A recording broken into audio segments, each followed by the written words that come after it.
You want to see crazy? I can show you crazy. Pleased to welcome one of my personal favorite YouTubers, Boogie2988. Boogie2988. He was once a loved creator. People call me the Mr. Rogers of YouTube every once in a while. Now this year is considerably worse. I'm the guy who faked cancer. Boogie has desperately tried to manipulate his entire audience with lies and scams. Once a YouTube millionaire, Boogie is now on the verge of complete bankruptcy.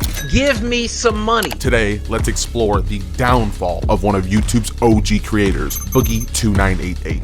But before we dive into Boogie's wild, chaotic life, we must start from the very beginning. The self-proclaimed Mr. Rogers of YouTube, yes, he gave himself that name, quickly garnered a fan base with his self-deprecating humor. I, like many others, initially found out about Boogie because of his iconic Francis character, where he would play a stereotypical angry neckbeard gamer who would go on these crazy outbursts. You sons of bitches!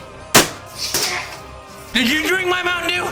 Let me smell your breath. While the Francis character drew a shit ton of attention online, it was really Boogie's lovable and genuine personality that made people gravitate towards him as a person. Because alongside these skits, Boogie would upload gaming and some of his most personal videos, winning over the hearts of many with his stories of hardship and self-growth. A lot of people like to make fun of me. They like to call me fat or tell me how stupid I am or how I'm forever alone and how I'll be miserable and alone for the rest of my life. I just wanted all that bad shit and all that brokenness and all those memories to go away.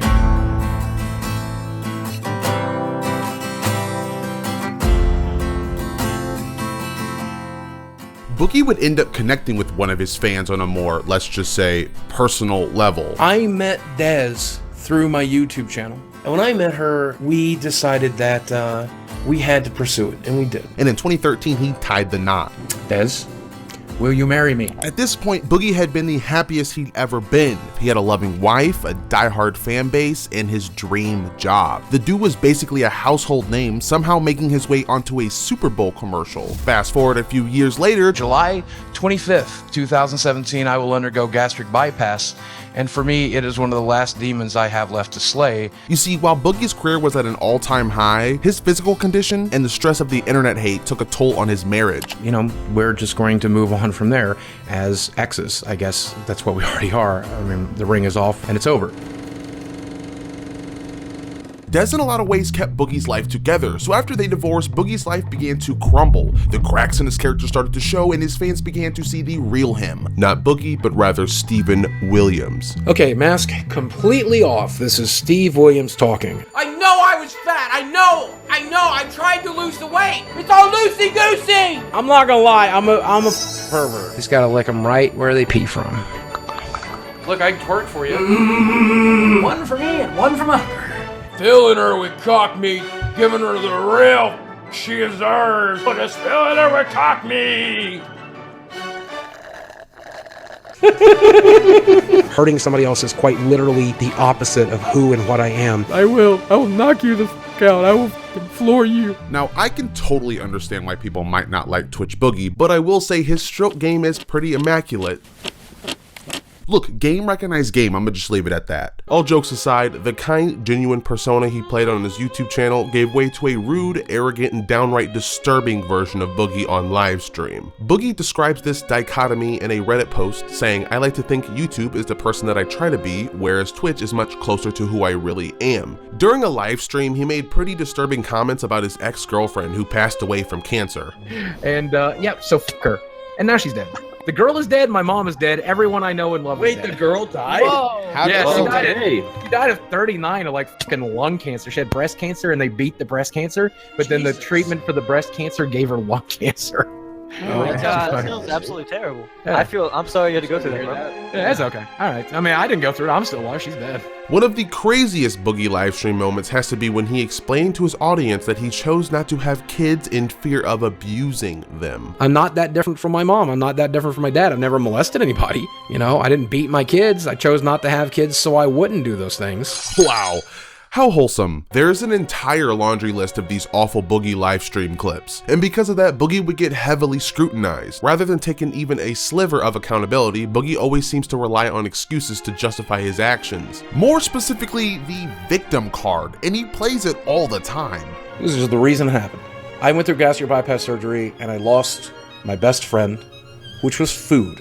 And then 2 months later, I went through a divorce and I lost my other best friend and my entire family, my wife, and the only family I ever really had or was ever really close to. And I lost my fucking mind, man. People go through trauma, and I personally can completely sympathize with it, but that doesn't give anyone the forever excuse to do anything they want. And when Boogie's victim card declines, he'll claim that they're just edgy jokes and are often taken out of context. My taste for edgy comedy had gotten me in trouble, specifically when it came to live streaming. Some of the jokes that I would make on live stream were being taken as serious and actually stuff that I meant. Don't get me wrong, I can appreciate an edgy joke. I think most rational people can. At the end of the day, they're just jokes. That's not the problem. The issue I and many others have more so lies in the hypocrisy of it all. Remember, Boogie was seen as the Mr. Rogers of the internet. At least that's what he wanted to portray. The nice guy who stood up for women's rights, BLM, and various other activist organizations. And nobody's below anybody else. We're all just human beings. It doesn't matter if you're short or tall, fat or skinny, rich or poor. We should all be treated equally. We must treat people of color better and more fairly in this nation. People started seeing through all the virtue signaling with clips like these. For you I'm too. a black person. Broggle, I'm glad to hear you're still black. And thanks for 2 months of support, man. That's a lot of money, I guess, for a person of color, or is it not? I don't know. We must treat people of color better and more fairly in this nation. Again, I want to reiterate that I personally, as a black man, do not think Boogie is racist. I just think he's a hypocrite. You can't act holier than thou and virtue signal on your YouTube channel just for you to say edgy jokes on stream. You can't play both sides. Needless to say, this kind of behavior offended and disappointed even Boogie's most diehard fans, feeling as if they were betrayed and subscribed to a totally different person. Now, prior to all this, Boogie wasn't really involved in much controversy, except for his god-awful tendency to take the middle ground approach on serious topics, often earning him the label of fence sitter. He'd talk about anything from the Gamergate situation to mental health issues. The absolute irony of that title alone is diabolical. His desire to be the widely beloved centrist bit him in the ass over and over again. On the H3H3 podcast, a left-leaning podcast, he managed to somehow upset both the pro-gay marriage and anti-gay marriage camps when he suggested that we should wait before allowing gay marriage in order to avoid backlash. Like, I have always believed, hey, we should have same-sex marriage. I love same-sex marriage. Let's do it. But the problem is, we try to get it done right now, there's going to be a huge backlash. Okay? So let's try to do it in 20 years, in 10 years, and let's see if we can avoid the backlash, right? Let's just like slowly, methodically change minds. This fence-sitter reputation was amplified when again he somehow managed to take a neutral stance on one of the most horrific and darkest chapters in human history, the Holocaust. Nothing is black and white. The Holocaust is horrible, absolutely horrible. But some good came out of it. If you think about it, a lot of some good came from all of that, in that health science was advanced many, many years.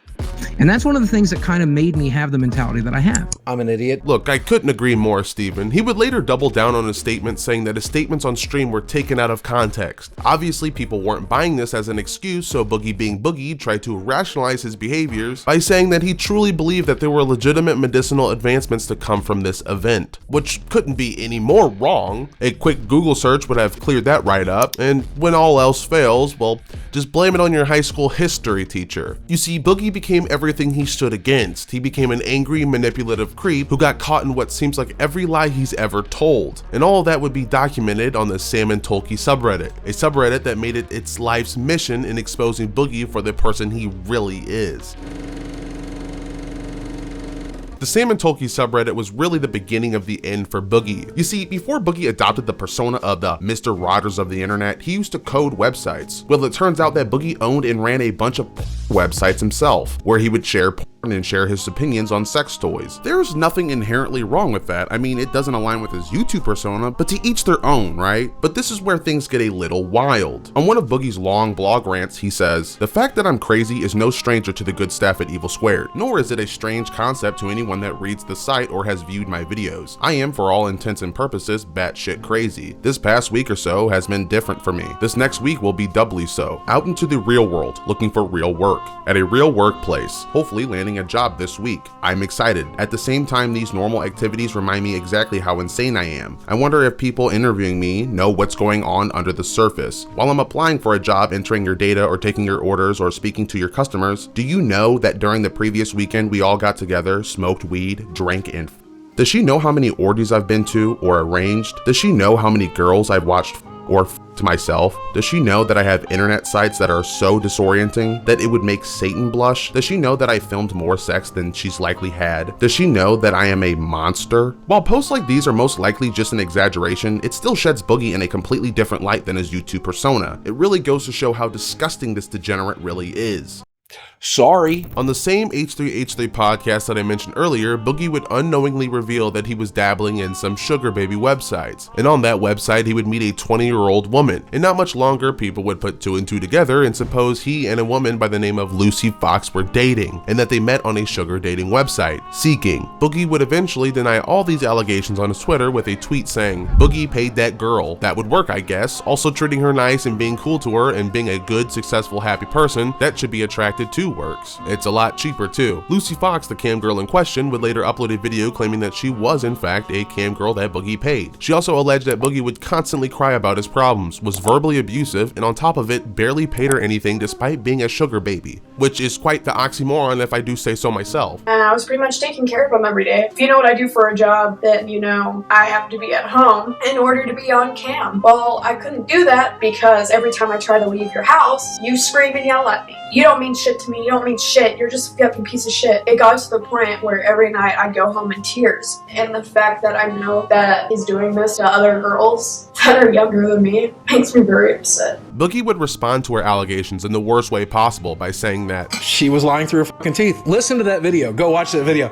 She literally complains about money 98% of the time of the video. Boogie, that's the point. You met her off of a sugar dating website. What did you expect? He would eventually go on to Drama Alert to express the same sentiments, claiming that he doesn't date cam girls and that he was leaning into the meme. It sounds like in the video that she's like low on money. Has she been asking you for money? You know, she's a girl who's always needed a little help from time to time. At the end of the video, she referred to herself as your favorite hooker or something like that.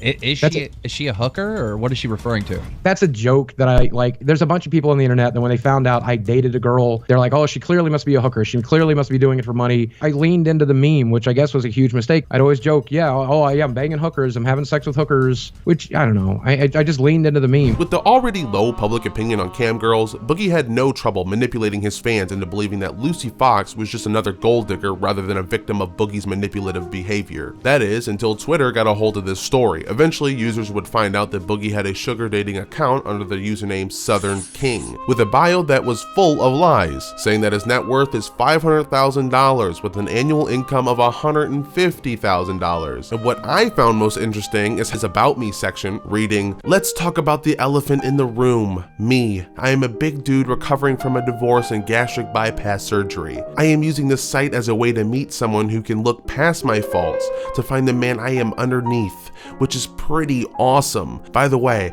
I do social media for a living and I make a killing. I travel, I see the world, I hang out with famous internet folks. I love what I do. I own a mirror. I know what I look like, but I promise, I am worth it." Shut up, bitch. At this point, the proof was in the pudding. With no other option but to admit to using a sugar dating website, Boogie would finally do so by saying that he did in fact meet Lucy Fox on Seeking. But don't get it twisted now. She was the only girl that he met on there. And that once he discovered the caliber of girl he met on there, he was kinda done with using the site. As if he, of all people, is above it. The Southern King desired no further dealings with the peasant sex workers no longer, as he was a changed man.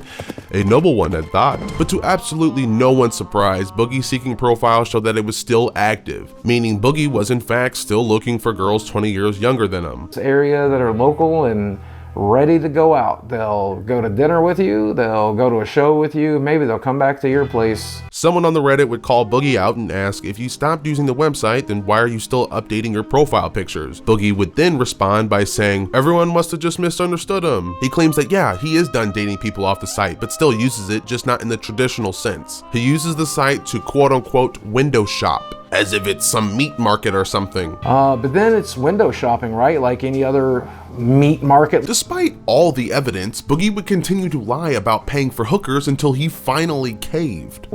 I like beautiful women. I like to hang out with beautiful women. beautiful women. Bro spends my salary every year to bust nuts. Sleeping with Boogie is one of the reasons I quit sex work. Jesus Christ, that's brutal. This is just the beginning of Boogie's web of lies, whether it's him saying that he's clinically diagnosed with bipolar and PTSD just for him to later be questioned and say that he's never been diagnosed, or when he promised to donate all his money he made on stream to charity just for him to then have a complete BS excuse on why he didn't and lied about it. Give me an opportunity to manipulate you right now. I was gonna do a big charity stream for my birthday, but I feel like, number one, I don't know how to raise the money without directly collecting it myself. He lies so compulsively that he couldn't even tell the truth about a car accident. After posting a video to Twitter that appeared to show himself vlogging while driving and not paying attention to the road, he quickly found himself in a multitude of criticism. That same day, Boogie would announce to Twitter that he was hit in a car accident, making him crash into a ditch. People would become outraged under the assumption that Boogie actually caused the accident himself due to his distracted driving. To make matters worse, Boogie had already been confirmed to be a liar multiple times before this point, making it very hard for people to believe him now. Boogie will respond to the scrutiny by making up this elaborate story, explaining on Twitter how he had absolutely nothing to do with the accident. He described the accident as a big pileup caused by a semi-truck driver that had a stroke, but rest assured that everybody was okay. The good old people over at Sam and Tolkien found this very fishy, considering that there were seemingly no stories, articles, or news coverage on an accident where Boogie was located. And that's when Boogie posts his version of proof by posting a picture of a ticket that he had gotten from a cop. I don't know why he didn't take a picture of the supposed pileup to prove his innocence, but to each their own. Boogie's proof would actually turn out to be a pretty self-incriminating piece of evidence, only because the code that was seen on the ticket was actually for distracted driving, aka vlogging yourself while driving, the very thing that people were accusing him of. He would later upload an entire video to his YouTube channel to dispel the rumors in the worst possible way. Some people have said me filming that video has caused the accident. So to think that that's what caused the accident is silly. I should have never been on my phone to begin with. Not because it caused the accident, because that's not what caused the accident. Now, none of us can truly know if Boogie was lying about this or not, saying that none of us were there actually, but I do find this entire situation incredibly sus. Throughout 2018 and 2019, Boogie would constantly talk about his financial issues on Twitter, desperately trying to portray himself as the struggling YouTuber who barely makes ends meet, because the vast majority of his videos were being demonetized. He tweeted saying, "If I knew I could do this job another 20 years, I wouldn't worry about it, but I'll be surprised if I'm still able to do it this time next year. Whatever I earn in the next 12 months is gonna be it. Then it's back to working retail. So of course I want to earn some savings." Now, despite having 4.5 million subscribers and a dedicated fan base that regularly donates to him, Boogie for some reason thought he'd need to get a retail job. Someone make it make sense. But what made this situation even more confusing was that just a week prior to this tweet, he boasted about making 6 figures annually. What's even crazier is shortly after telling everyone he's going to have to work a regular retail job, he begged his audience to donate to him despite making 6 figures a year, apparently so he could buy a Tesla Model X, a luxury car that sits just around $100,000. No biggie. If you guys want to help me pay for my Tesla, please go ahead and dig deep. I sure would like a free fucking Tesla. Reach down in your pockets and give me $100,000 tonight. He eventually buys that Tesla to then go on and claim that he never begged his audience for money and never even bought a Tesla. My core fans know this. I don't drive a Tesla. And to this day, I think it's still fascinating that people think I bought that car. People believe that you bought that car because you told them you bought that car. At this point, Boogie was being called out left and right on all of his BS. One of the many criticisms of Boogie's character is his overall manipulative behavior. I think, and this is my opinion, I think when the time comes, I'm gonna have no problem pulling the trigger, or like once I've fully given up hope. Once I'm fully ready to go, once the internet has forgotten about me and you guys you don't need me anymore and I'm not needed around anymore.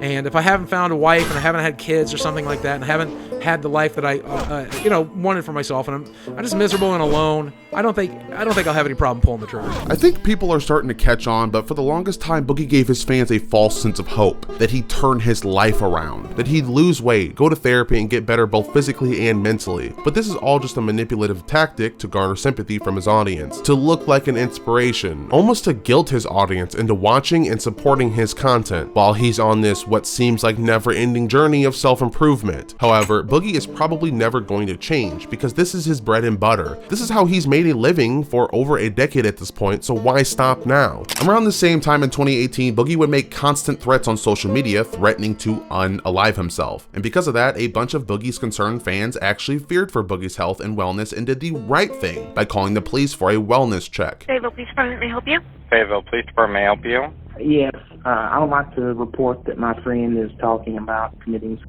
He is this guy on the internet. Okay, what is your friend's name? Stephen Williams. And he's been threatening on the internet for about a year. But how does Boogie respond to fans being concerned for him? Yep, you guessed it, he calls them evil and terrible people, and that they all should seek help. They call in like welfare checks. They call in like these welfare checks, telling them that I'm like and stuff. That's how bad my invasion of privacy is. Who does this? Who calls in a fake welfare check to begin with? Nobody deserves this. This is inhumane. At this point, Boogie was fully aware of all the criticisms he faced online. So in an effort to look like the victim, Boogie messaged a user in the Sam and Toki subreddit saying that he was being relentlessly harassed by users in that very same subreddit, trying to convince the user by saying, "Get away from that hive mind. They are sad, scary, dangerous people. They have swatted me. I have been swatted twice this month already." Eventually, one of the Sam and Toki moderators went through all the moderation logs in the month of December to see if he could find any sort of evidence that would back Boogie's claim, but found nothing. So Boogie comes up with another blatant lie, tweeting, "Obviously I have no way of knowing who swatted me and never said that I did. I just said I got swatted twice last month, once when I was away at the Game Awards and another over Christmas break." However, Boogie provided no evidence to back up his claims. Reddit users skeptical of his story took it upon themselves to check the publicly available Fayetteville police records for December, and again they found no reports or records indicating that Boogie had been swatted during that month despite what Boogie claims.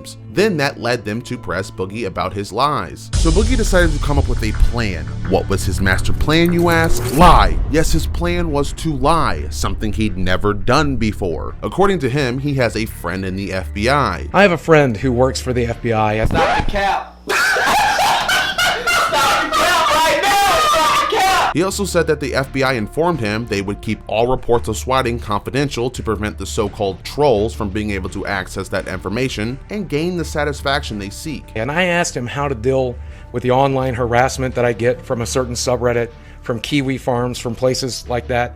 And he told me the only way to fight that stuff back is to expose those people for what they really are. At this point, it's pretty obvious that Boogie is just trying to cover up a lie with another lie. So the Sam and Toki subreddit reached out to the police department, and this is what the police department had to say. "No records are ever purged from our system, and there has never been, nor will there ever be an understanding with police or dispatch to omit calls from public records." Boogie, being more desperate than ever to come out on top of the situation, plays his ultimate trap card. This was his master plan all from the start. He claims that he wanted people to discover he was lying about the swattings, to bait the so-called trolls into publicly admitting that they were harassing him. I lied about when I got swatted. I actually got swatted in like June, and then again in November, and then like I think in October. I don't remember the exact dates, but in a private conversation, I told somebody that I got swatted in December.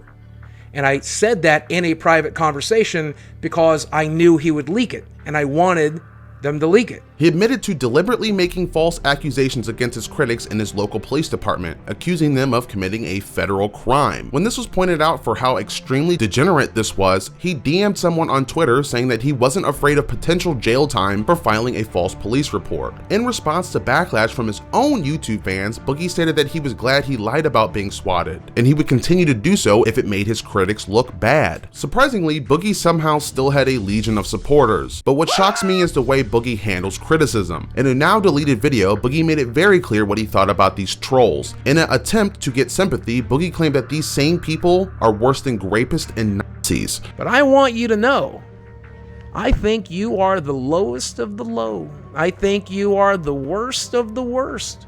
I think that there are rapists and Nazis out there who, even though they are rapists and fucking Nazis, they are more redeemable than you because at least they're doing something they fucking believe in. Yeah, criticizing Boogie, someone who genuinely deserves much of the criticism he receives, is apparently worse than committing some of the most heinous and disturbing crimes imaginable. Remember, Boogie is a certified coward, so the second he got backlash for his god-awful take, he doesn't take a sliver of accountability. Instead, he tucks his tail and hides behind the tragic story of Christina Grimmie, a singer who was killed by her stalker, almost drawing a comparison between an overly obsessed killer to people who just simply call him out for his lies. I'm going to try to clarify this one more time. Tonight on stream, I said something very controversial, and I'm going to stand by it here. But I want to make sure you understand, I'm not talking about internet critics, I'm not talking about trolls, I'm not talking about assholes on Twitter, I'm not talking about anybody who hurts your feeling. I'm talking about the guy who killed Christina Grimmie. I'm talking about the guy who tried to kill Gavin and Meg. I'm talking about harassers and stalkers and swatters and people who show up at your front door and try to end your life. These people are the scum of the earth. I think they're just as bad as Nazis. I think they're just as bad as rapists. And they make people like me fear for our lives every single day. And these people. And again, you don't have to like that opinion, but I stand by it. You see, back in late 2017, early 2018, iDubbbz was planning on making a content cop on Boogie. For anyone who doesn't know, content cops were a popular series on YouTube where iDubbbz would expose other YouTubers for their problematic behavior. I mean, these videos were classic. Needless to say, these videos damaged the reputations of many YouTubers like Keemstar, Jake Paul, and Tana Mojo to a lesser extent. So in order to keep his reputation in good standing, Boogie once again leveraged his mental health issues and threatened to himself if iDubbbz made a video about him. You're a sick, twisted, manipulated motherfucker that was willing to go and stop criticism on you by threatening to kill yourself. What kind of selfish, manipulating are you? Oh, iDubbbz, if you make a content cop on me, I'm going to kill myself. Like, you literally said that to him, you said that to all of his friends, you said it to every YouTuber you knew, so you would spread the word out to try to stop criticism. That's how bad and twisted and manipulative you are. Word eventually spread, and a group of YouTubers decided to form a support group to help Boogie. Ironically, by the end of it, even they couldn't even stand his ass. I put together a group chat of 50 YouTubers. I'm talking, think of the biggest YouTubers in the platform. They were in there. Clown was in there. Chad was in there. And our whole goal was to stop Boogie from himself. He told everyone over the summer, this last summer, 2019, he was going to kill himself. So we decided that we would save him. Every single one of us, and he would not take any of our advice. And it became very clear that this dude wanted attention. He liked people calling him and talking to him on the phone, trying to help him more than actually fixing the problem. Yeah, we tried to help him. He's a lost cause. Let him rot. Let him lose his subs. He just deletes his channel. He's done now. He doesn't have any fans. He's done. I think you know you're in trouble if Keemstar, of all people, is the voice of reason. The year is 2020, and at this point, Boogie is still saying his usual controversial things, chipping away his reputation day by day. People were losing interest and no longer cared about what kind of woman Boogie desires. I just want to be honest with you. I know that I can go full on Jabba the Hutt with that girl because she's going to let me chain her up, put her in that slave labor outfit, and do whatever I want to. And you know what? She'll call me daddy because she has no clue who her real daddy is. It seems like Boogie was destined to slowly fade into obscurity, but then something happened that shook everything up. In comes Frank Hassel, the professional pest. Look, the best way to describe Frank's content is, well, public harassment. Dude, I'm your doctor. Hey, do me a favor. I'm Dr. Don Morio. I don't want to be bothered. I'm here. Out of my face. God damn it. I'm here. After being banned from YouTube, Frank was under the assumption it was Boogie that was behind it all, that it was Boogie's fault for getting Frank's channel banned. So Frank made it his life's mission to show up to Boogie's house, even letting him know this weeks beforehand on Twitter, tweeting, "I'm in Fayetteville, pussy." By the way, I don't condone harassment by any stretch of the imagination, but is it safe to say that Boogie sorta had this coming? Boogie and Frank would eventually be on drama alert to settle their beef. And we have Boogie2988 and Frank Hassel on the line. I don't know what your obsession is with me. I don't know why you think I got your YouTube channel deleted. I don't know if it's because you're mad I got your subreddit deleted. I don't know who you are. I don't know what your fucking problem is, but I have no problem fucking ending you. I told you very clearly, I don't give a shit what happens to me, and that's fine. But if there's a risk for me, my dog, or my roommate, I'm going to fucking kill you and take pleasure doing it. You see, this was just the beginning of the beef because, surprise, surprise, Frank showed up bright and early at Boogie's doorsteps. And that's when Boogie came outside to confront Frank. I'm asking you to leave. This is my home. You are not welcome here. I'm asking you to leave. You're fucking deranged. I'm asking you to leave. Boogie did the unthinkable. Are you gonna shoot me in your doorway? Yes.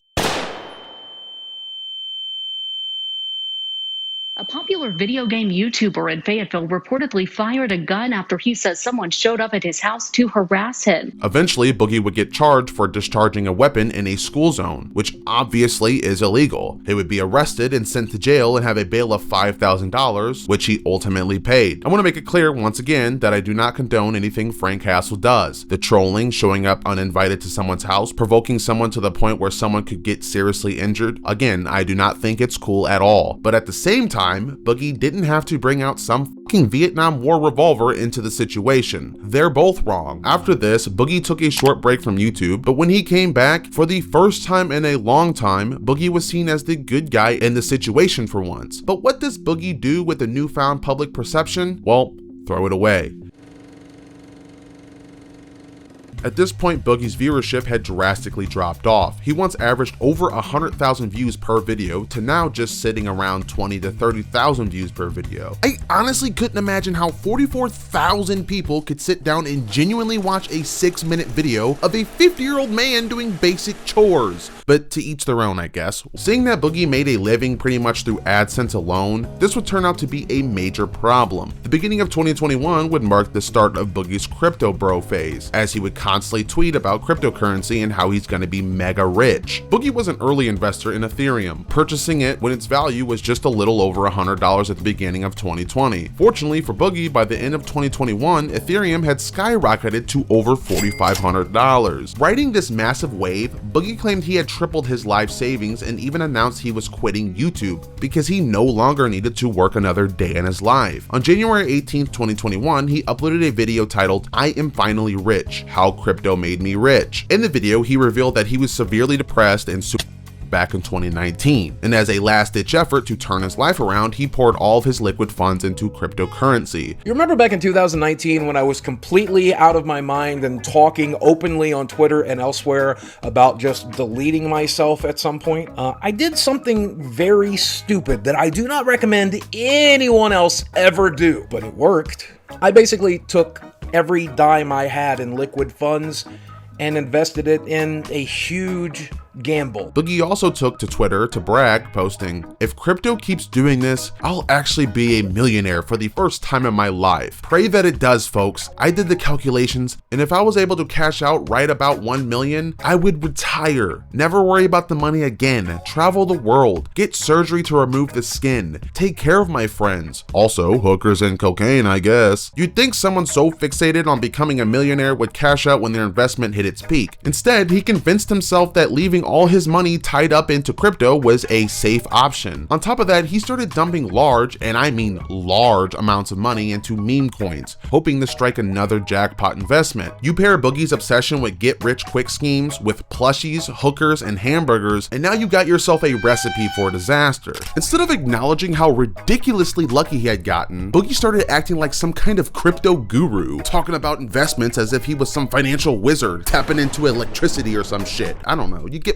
my point. Slowly but surely, Boogie somehow managed to gamble away all of his profits. By the end of the year, he lost over $500,000. On October 5th, 2022, Boogie uploaded a video titled, "I Need Your Help," where he would film himself sitting outside, conveniently away from his thousands of dollars worth of plushies and arcade cabinets, just to beg his audience for money. For this video, he pulled out all the stops, asking his fans to buy his merch and practically pleading for people just to watch his videos. You know, I spent a tremendous amount of money on dumb things, but I put my money in the crypto market in the wrong section, and I pretty much lost most of everything.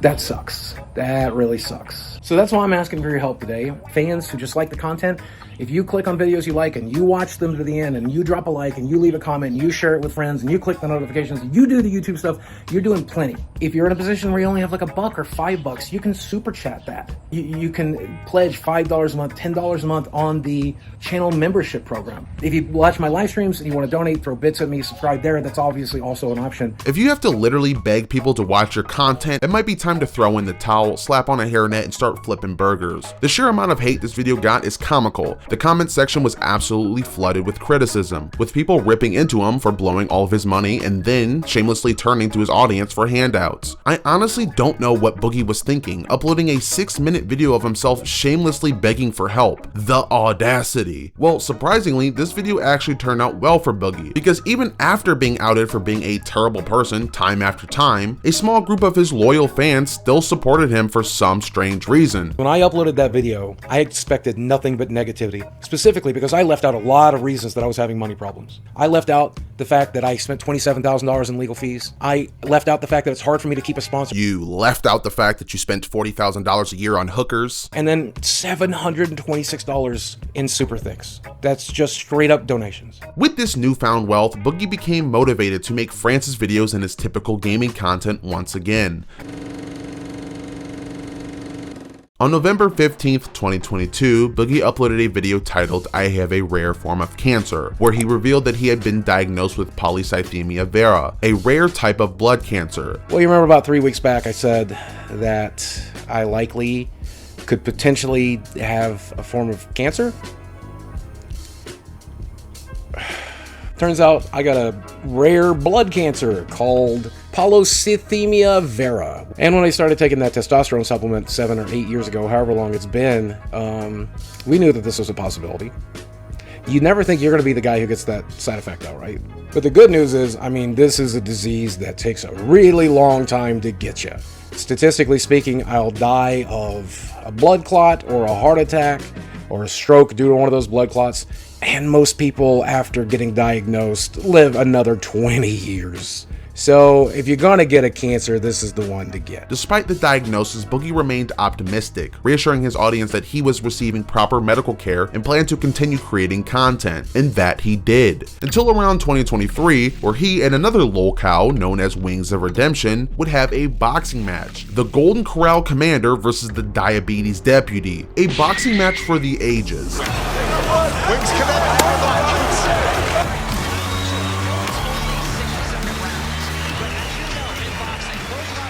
Not too much longer after Boogie got knocked the f*** out, YouTuber Mike Clum dropped an hour-long documentary about Boogie2988, detailing all of Boogie's financial struggles and the mess he'd gotten himself into. The longest time my ex-wife handled that shit, but then I got divorced. I don't know where my money is. I don't know what it's doing. The only thing I've ever done with it is I threw it into crypto and then lost a shitload of it. So that's why I'm going to die alone. Boogie only agreed to participate in the film because he thought it would paint him as a victim, but in all reality, it just made him look like a 50-year-old, overweight, pathetic loser. And there's no better example of this when Mike took Boogie to a staffing agency to help find Boogie an actual job, but Boogie being Boogie intentionally sabotaged the interview. Tell me a little bit about your background and where you think you want to go with the experience that you already have. I am disabled, recognized by the state of Arkansas, but also the United States government. There's that. Now, the downside of that is I am extremely depressed. And then physically, I am morbidly obese. I have no references, no work history, and no education. And when you Google my name, you might see rumors that I beat my ex-wife and I'm also a pedophile. Should mention I'm also a felon. Okay. What's the nature of your felony? Aggravated assault. How old is it? About 2 years. Okay. You have some challenges. Yeah. Lots of things in life are about your mindset, and you're using weight and disability. I can't. If that is the attitude that you're gonna have when you approach everything, then you can't, and you won't.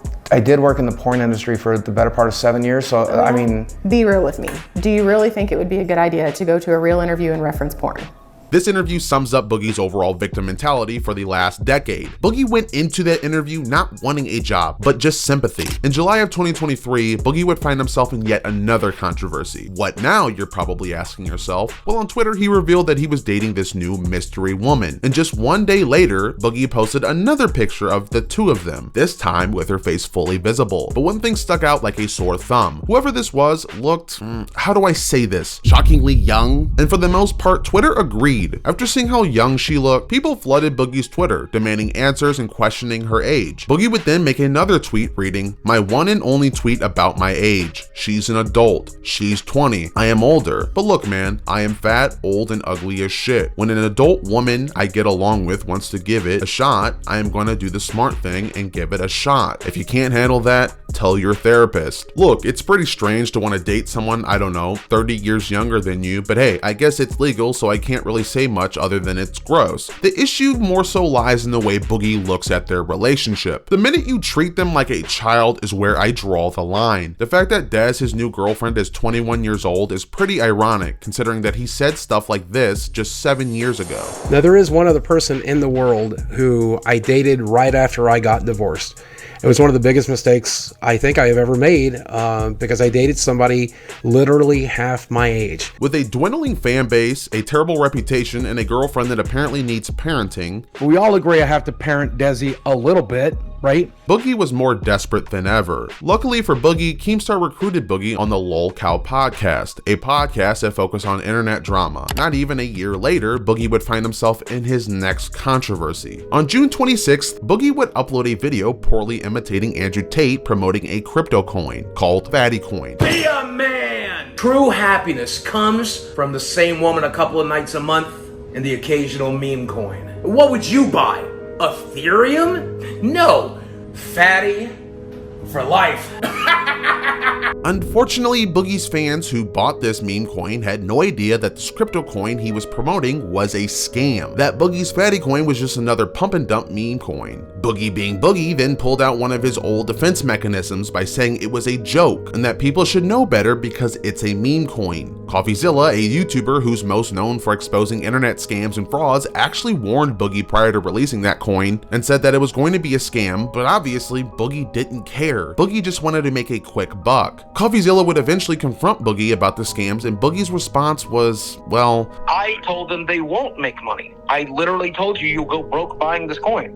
Let me explain how this works. No matter how much you tell them, oh, it's a meme, guys, it's just a joke, it's just a fun little joke, they're gonna put their money in because they like you, and they're gonna get rugged, they're gonna get destroyed by the insiders who got in early on the coin. He also said that he couldn't refund the $10,000 he made off the crypto coin because he had already spent it on his cancer treatment. Which is annoying because publicly he uses his cancer as a shield from any wrongdoing. In fact, when I confronted Boogie on his crypto scam, that's one of the reasons he used. I'm in pretty dire need of money. I have a lot of medical bills and I'm fighting cancer. And more specifically, why he had to promote the coin and couldn't pay back $5,000. The money's already spent. It's at Mercy Hospital right now. It's gone. I used it to pay debts. Even if Boogie promoted this crypto scam to pay for his cancer treatment, it still doesn't make it right. Like you guys saw earlier, Boogie could have just gotten a regular job to help pay for the treatment, but he blew that. Boogie would then have one of his famous Twitter meltdowns claiming that people who bought his Fatty coin are idiots for taking advice from a guy who lost all of his money through the crypto market. Boogie would then come up with more excuses on why he promoted the crypto scam. At first, it was because he had to pay for his medical bills, but then his reason changed to Keemstar not paying him for hosting Lolcow Live. But you know what did bother me? Is when Boogie2988 and CoffeeZilla were talking in a private call. CoffeeZilla was putting pressure on Boogie to do the right thing and to return the $10,000 he received for promoting Fatty Coin. And after multiple different lies, after multiple different excuses, Boogie uttered this lie. Boogie told CoffeeZilla that he can't refund the money because he's not getting paid from Lolcow Lot. Keemstar then confronted Boogie about his statements to CoffeeZilla, and it was shortly after this when Boogie did the unthinkable, something so evil that it's by far the worst thing Boogie has ever done in his 17-year career on YouTube. After Boogie and Keemstar stopped arguing, popular YouTube debate streamer Destiny would join the live stream and question Boogie about his cancer diagnosis. This was the very strain that ended Boogie's career. Boogie2988, you are being confronted tonight. Go ahead. I am 99% sure that you are faking. No, don't move. You are faking your cancer diagnosis, Boogie.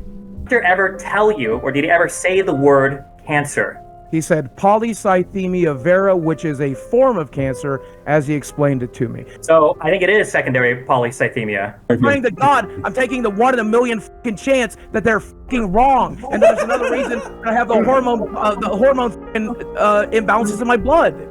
Yeah, why are you praying to God 2 years after you said that you have cancer, that you don't have cancer? Now, the only way to prove to everyone that he did in fact have polycythemia vera was to show his medical records. Now, throughout this video, you've probably gotten a rough grasp on Boogie's character. He's an open book and tends to share every fine detail about his life. So one would assume that he, of all people, would have no issue revealing his medical records. Well, he did. I always knew this day would come, that I would either have to choose between showing my medical records to somebody or have the internet say that I fake cancer.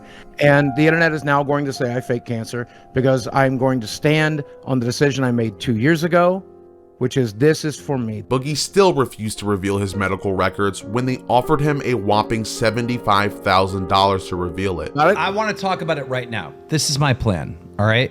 The money that was offered is insane money, all right? We put that money in a trust. I think it's like up to $70,000. We put it in a trust. You go test to see if you have this cancer. If you have it, you get the money. Remember, this is the guy who was willing to scam his own fans out of $10,000 in order to pay for his medical treatment. So it goes without saying that Boogie is desperate. So for him to turn down $75,000 to simply show his medical records is pretty strange. Well, Boogie still was refusing to show his medical records. In fact, he even had his doctor of a brother come to his defense, tweeting, "To those who are trolling my brother, I can confirm that his diagnosis of polycythemia vera is absolutely true. He has suffered with this debilitating condition for at least 2 years. I stake my reputation as a health professional on this fact." In the very next live stream, this time with Mudahar, 2 hours into the stream, Boogie finally admitted to never being diagnosed with cancer. I don't want to share my medical records. I don't want to fucking do that. We gotta just bring the temperature down a little bit. No, if it costs me the fucking show, it costs me the fucking show. That's it. That's it. If it costs me the fucking show, it costs me the fucking show. And it'll end up costing me everything. And it's fine. It's fine. But I don't want to share. Polycythemia vera is not on there. Like I said, I still need to get the verifying test. I told you this. So right, we know this. We know that everybody knows this. I have plenty of things that I can send him. I can send him results of blood tests showing my fucking red blood cell high. We could probably get him the fucking So code. Vera's not on there. Vera's not on the portal? I don't know, man. It's not. I can send you a bunch of stuff.